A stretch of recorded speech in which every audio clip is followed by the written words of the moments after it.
امام راضی کہتے ہیں 500 سال پہلے ایک راہب انجیل پڑھ رہا تھا اور ایک سانپ وہاں بیٹھا تھا. اس انجیل میں لکھا تھا کہ رسول کریم صلی اللہ علیہ وسلم نکلیں گے مکے سے تو 3 دن غار ثور میں رہیں گے. صاحب نے سن لیا. 500 سال میں غار ثور میں بیٹھا تھا. 500 سال 5 چر ہویا میں اتر لے لیندیا کدی موڑ میرے ول واگا کہا میری وچ ایک بار دیا میں ساری عمر نہ جاگا.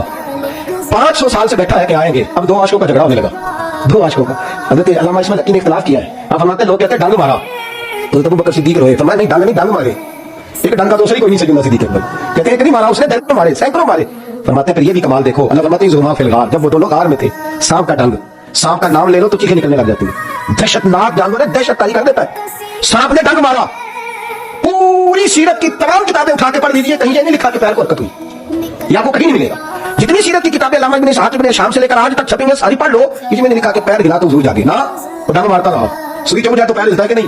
بولے نا یار مجھے بڑے پکے لگتا ہے تو کوئی نہیں ہلتا.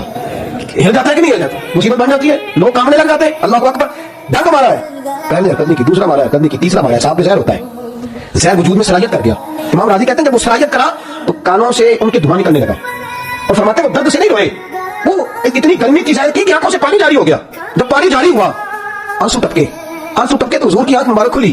تو میں بکر کیا ہوا یہاں سانپ آ جائے تو یہ کہے گا کہ سانپ صاحب. ایک دفعہ یہاں سے ایک چھوٹا سا جانور ایسا نظر آ گیا تو قاضی صاحب نے مجھے ٹیلی فون کیا. میں پوچھتا تھا آسی صاحب بھی تھے دیگر لوگ بھی تھے ان سے بولا ہی نہیں جاتا تھا. وہ بھائی کتنے تھے وہ نہیں مل پتا پر صاحب دیکھ کوئی کار ہو صحیح. اللہ دہشت تاری ہو جاتی ہے میاں. سوال ہی نہیں پیدا ہوتا لوگوں کا جو وہ سانس اٹکنے لگتا ہے. بات ٹھیک ہے لوگوں کے نہیں دہشت اس بات کو سمجھ رہا ہے. حضرات نے سانپ آ گیا ڈنگ مارا. ایک بار نہیں 2 بار نہیں درجنوں بار مارا ہے. حضور نے پوچھا ابو بکر کیا بتایا سانپ یہ نہیں کہا. اللہ اکبر ساری کتابیں پڑھ لو. جب ایمرجنسی ہوتی ہے تو ادب یاد نہیں رہتے. بھائی میرے قمیض کو پیچھے کرتے کو آگ لگ جائے تو کوئی مجھے کہے گا مفتی صاحب علامہ صاحب شیخ صاحب قاری صاحب حافظ صاحب اتنی دیر میں چاہے ساری قمیض جل جائے. لوگ کہیں گے جناب جی آگے آگ یہ شور ہونا چاہیے. ایمرجنسی میں لقب نہیں ڈال رہتے لیکن حضرت ابو بکر صدیق ایمرجنسی جتنی مرضی ہے ادب ادا بولے. حضور نے فرمایا ابو بکر کیا ہوا. پہلا جملہ ساری کتابوں میں موجود ہے. پہلا جملہ کا کف فدا کا ابی و امی یا رسول اللہ. حضور میرے ماں باپ تیرے اوپر قربان.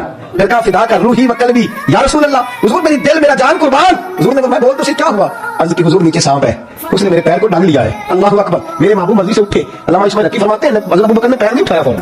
پیر وہیں کا وہیں ہے. پھر کہا میرے رسول پاک نے ابو بکر پیر تو ہٹا. پیر ہٹایا. سیدنا صدیق اکبر نے سانپ نکلا کھڑا ہوا حضور کا دیدار کیا. میرے نبی پاک نے فرمایا تو جا.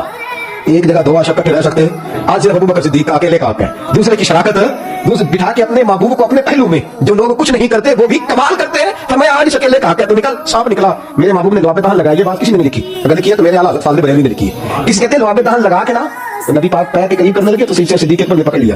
حضرت حضور آپ کا ہاتھ میرے پیر کے قریب نہیں آیا. حضور نے فرمایا ابو بکر یار زخم ہے درد ہے یہ سانپ ہے یہ زہر ہے. حضرت حضور مر جاؤں گا پر تیرے ادب میں فرق نہیں آنے دوں گا. محبوبہ نہیں تیرا پیر نہیں. فرماتے رسول پاک نے حکم کہا اور جبرن پکڑ کے پیر پر میرے نبی نے لواب دہن لگایا.